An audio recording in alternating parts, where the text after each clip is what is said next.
भारत की कनाडा में दहशतगर्दी पाकिस्तान के लिए हैरान कुन नहीं। पाकिस्तानी सेक्रेटरी खारजा साइरस काजी की न्यूयॉर्क में न्यूज ब्रीफिंग और कहा कि भारत की कनाडा में दहशतगर्दी पाकिस्तान के लिए हैरान कुन नहीं। कहा कि दुनिया में भारत को कोई अगर समझता है तो वो हम हैं। कनाडा के वजीर आजम जस्टिन ट्रूडो ने जो इल्जाम लगाया उसमें कोई हकीकत होगी तो ही लगाया है।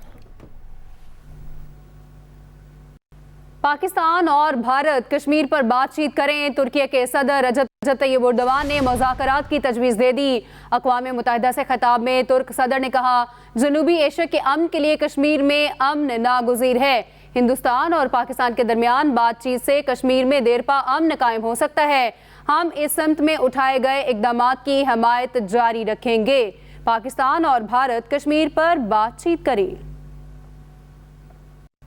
मकबूजा कश्मीर में इंसानी हकूक़ की खिलाफ वर्जियों को ख़त्म करना चाहिए। तर्जुमान दफ्तर खारजा मुमताज़ ज़हरा बलोच की सहाफ़ियों को हफ्तावार ब्रीफिंग। कहा, जम्मू और कश्मीर में भारतीय काबिज़ अफवाज ने 8 माह में 68 कश्मीरियों को शहीद किया।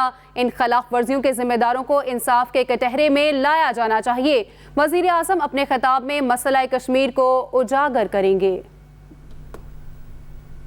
इलेक्शन से पाकिस्तान की मईशत संभल सकती है। एशियाई तरक्याती बैंक की आउटलुक रिपोर्ट जारी। रिपोर्ट में कहा गया कि आम इंतखाबात से सरमायाकारों के एतमाद में इजाफा मुतवक्के है। आगे बढ़ते हैं। तहरीक इंसाफ के रहनुमा खालिद गुज्जर को गिरफ्तार कर लिया गया। ज़राए के मुताबिक खालिद गुज्जर 9 मई के वाक़यात के बाद रूपोश थे। तहरीक इंसाफ के रहनुमा खालिद गुज्जर को गिरफ्तार कर लिया गया है। ज़राए के मुताबिक खालिद गुज्जर 9 मई के वाक़यात से रूपोश थे। इसी पर बात करते हैं। अपने नुमाइंदे मियां असलम हमारे साथ हैं। जी मियां असलम, इस हवाले से मजीद बताइएगा। जी बिल्कुल, तहरीक इंसाफ के रहनुमा खालिद गुज्जर को गिरफ्तार कर लिया गया है। खालिद गुज्जर जो हैं ये साल 2018 में तहरीक इंसाफ की जानिब से MNA के उम्मीदवार थे और उसके साथ साथ जो है वो मुख्तलिफ मौके पर जो है वो PTI की फाइनेंसिंग भी कर चुके हैं। उनके छोटे भाई जो थे वो तहरीक इंसाफ की जानिब से जो है वो साबिक रुकन असम्बली भी थे, पंजाब असम्बली के रुकन भी थे। 9 मई के वाक़यात के बाद जो है वो उन पर कई मुकदमा दर्ज किए गए थे और वो अब तक रोपोश थे। लेकिन थोड़ी देर कबल जो है वो लाहौर पुलिस ने बिल्कुल टाउनशिप के करीब जो है वो सड़क पर से उन्हें गिरफ्तार किया है। वो अपनी गाड़ी पर जो है वो अपने कुछ अजीजों के हमरा जा रहे थे कि पुलिस को इत्तला मिली कि वो जो है वो मौजूद हैं, जिस पर पुलिस ने फौरी तौर पर जो है वो सड़क से ही उन्हें गिरफ्तार करके फिलहाल जो है वो नामालूम मुकाम पर मुंतकिल कर दिया है। लाहौर पुलिस ने भी इस गिरफ्तारी की जो है वो तस्दीक कर दी है और अब पता चलेगा कि आइंदा 1-2 रोज में जो है वो इन पर कौन सी दफात लगाकर किस अदालत में पेश किया जाता है। मियां असलम, आप हमें अपडेट कर रहे थे, शुक्रिया आपका।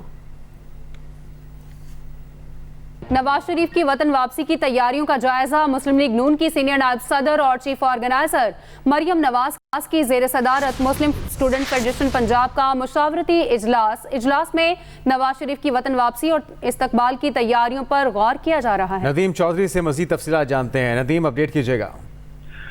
जी जुनैद, नवाज शरीफ की वतन वापसी के ऐलान के बाद उनकी जो इस्तकबाल की तैयारियां हैं उनमें हर रोज मुसलसल तेजी आती जा रही है। मरियम नवाज गुज़श्ता 10 रोज से इस हवाले से मुसलसल मुतहरिक हैं और मुख्तलिफ जो इजलास हैं उनकी सदारत कर रही हैं। आज लाहौर में पार्टी सेक्रेटरी मॉडल टाउन के अंदर MSF की एक बड़ी इजलास जारी है।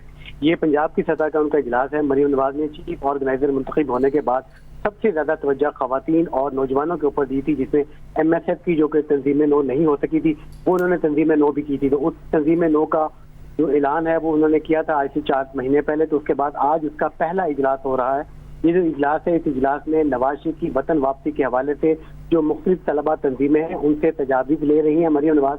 आज जब मरियम नवाज इस इजलास में शिरकत लिए पहुंची हैं तो वहाँ पर मौजूद जितने भी शुरका थे उन्होंने मरियम नवाज का पुरतफाक इस्तकबाल किया और काफी देर तक खड़े होकर मुसलसल नवाज शरीफ वज़ीर आज़म के मुसलसल वहाँ पर नारे लगाते रहे। इस मौका के ऊपर मरियम नवाज ने अपने वालिद नवाज शरीफ को वीडियो कॉल के ऊपर उनको सारे का सारे जोशो खरोश था शुरका का वो दिखाया और इस वक्त मरियम नवाज इजलास से खिताब कर रही हैं और नवाज शरीफ की वतन वापसी के हवाले से MSF की जो मुख्तलिफ तंजीमें हैं, MSF के जो मुख्तलिफ नौजवान हैं उनको मुख्तलिफ जो टास्क हैं वो दिए जा रहे हैं। जी बहुत शुक्रिया आपका नदीम चौधरी। लाहौर समेत पंजाब के 8 वेस्ट मैनेजमेंट कंपनियों का सफाई के एवज शहरियों पर कूड़ा टैक्स लगाने का फैसला। निगरान वज़ीर आला पंजाब मोहसिन नकवी ने भी ग्रीन सिग्नल दे दिया है। इसी पर बात कर लेते हैं। अपने नुमाइंदे अफजाल तालिब हमारे साथ हैं। जी अफजाल।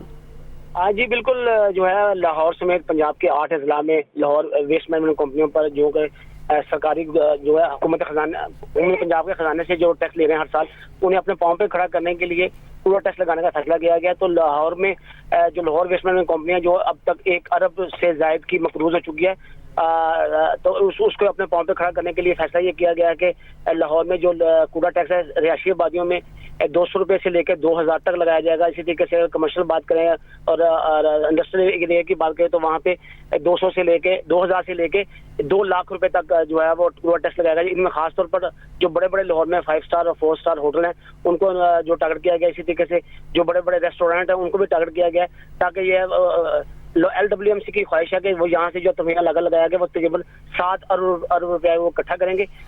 وزیر اعلیٰ پنجاب محسن نقوی نے اس کی باضابطہ طور پر منظوری تو نہیں دی، لیکن منظوری دے دی. اسے ایک صوبائی کابینہ کے اجلاس میں پیش کیا جائے گا جس سے فائنل منظوری لے کے لاہور سمیت پنجاب کے 8 اضلاع میں کوڑا ٹیکس نافذ کر دیا جائے گا. کوڑا ٹیکس نافذ کر دیا جائے گا. افضال طالب، آپ کا شکریہ.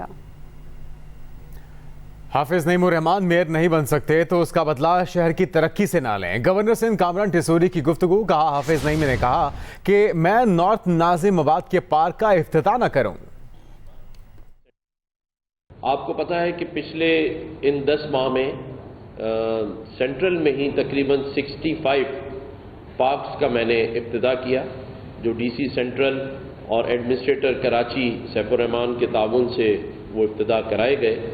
تو یہ عزم تھا پہلے دن ہی کہ اس شہر کراچی کے لوگوں کے لیے فیملی پارکس کا اجرا ہونا چاہیے. وہاں نشے کے عادی لوگ نہ بیٹھیں، خالی پلاٹس کے اوپر کوئی جرائم نہ ہو. تو یہ کام میں 10 مہینے سے کر رہا ہوں. جماعت اسلامی کراچی کے امیر حافظ نعیم نے گورنر سندھ کامران ٹیسوری پر چائنا کٹنگ پارٹ 2 کا حصہ بننے کا الزام لگا دیا. حافظ نعیم نے کہا میں نے گورنر سندھ کو فون نہیں کیا، انہوں نے مجھے فون کیا تھا. گورنر صاحب کا منصب دیکھیے، گورنر صاحب کا عہدہ دیکھیے اور یہ دیکھیے کہ وہ ایک پارٹی ورکر کے طور پر چائنا کٹنگ فیز 2 کے لیے رؤوف صدیقی صاحب کو بلا کر ایک ایسے پارک میں جو ٹاؤن کی ڈومین میں آتا ہے اس کو بائی پاس کر کے افتتاح کرنے پہنچ گئے. اور پھر مجھے افسوس ہوا کہ انہوں نے کہا کہ میں نے انہیں فون نہیں کیا تھا، انہوں نے مجھے فون کیا تھا.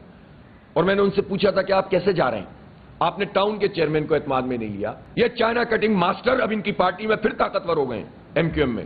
اور ایم کیو ایم کے ترجمان بن کر اگر گورنر کامران ٹیسوری صاحب اگر وہ پارٹی کے چائنا کٹنگ ماسٹروں کو ساتھ لے کر افتتاح کریں گے تو یہ بات وہ سن لے کہ جماعت اسلامی اس قبضہ سسٹم کو قبول نہیں کرے گی. خبر ہے کھیل کے میدان سے. چین کے شہر ہانگجو میں ایشین گیمز کا میلہ سج گیا ہے. 8 اکتوبر تک جاری ان گیمز کی تفصیل جانتے ہیں بیجنگ میں موجود نمائندہ خصوصی محمد یوسف انجم سے. جی یوسف. میں بیجنگ میں ہوں جہاں سے کچھ ہی فاصلے پر ہانگجو ہے جہاں پر ایشین گیمز کا میلہ سج رہا ہے. کچھ ایونٹس کا آغاز ہو چکا جبکہ ایشین گیم کی افتتاحی تقریب 23 ستمبر کو یہاں پر ہوگی. اور اس گیم میں پاکستان کا 262 رکنی دستہ حصہ لے رہا ہے اور اس میں ایک باکسنگ کی ٹیم بھی شامل ہے جن سے ہمیں کافی امیدیں وہ بستا ہے کہ وہ میڈل کے لیے اپنا اس میں فائٹ کریں گے. تو اس وقت میرے ساتھ ارشد حسین جو اس ٹیم کے کوچ ہیں وہ میرے ساتھ موجود ہیں. باکسر ہمارے ساتھ موجود ہیں، ان سے پوچھتے کیسی تیاری اور کیا ہوپ سے. الحمدللہ بہت اچھی تحریک ہے اس دفعہ کیونکہ ایشین گیم بیجنگ اپنا ہانگجو میں ہو رہی ہے تو اس کے لیے ہمیں ٹف تیاری کرنی تھی. تو اس کے لیے ہم نے ٹرینر کا کچھ چینجنگ کر کے ہم نے ٹریننگ کی ہے جس میں اسٹرینتھ ہوا ہے اور اسکل پہ ہم نے بہت کام کیا ہے. میں 51 kg میں فلائی ویٹ میں پاکستان کو ریپرزینٹ کر رہا ہوں اور انشاءاللہ امید ہے اس دفعہ باکسنگ سے اور دوسرے گیموں سے بھی پاکستان کو میڈل آئے گا. جی بالکل، میں 57 میں کھیلتا ہوں اور انشاءاللہ مجھے پوری امید ہے پاکستان کے لیے میڈل لاؤں گا. یہ تھے قاسم جن کا یہ کہنا ہے کہ انہوں نے محنت بہت کی ہے اور آپ چاہتے ہیں کہ پاکستانی قوم بھی ان کی کامیابی کے لیے دعا کرے. جی یوسف انجم آپ ہمیں اپڈیٹ کر رہے تھے، شکریہ آپ کا. اس کے ساتھ ہی نیوز اسٹوڈیو سب تک کے لیے اتنا ہی. مزید خبروں کے لیے وزٹ کیجیے express.pk. تو دیکھتے رہیے ایکسپریس نیوز اور رکھیے ہر خبر پر نظر.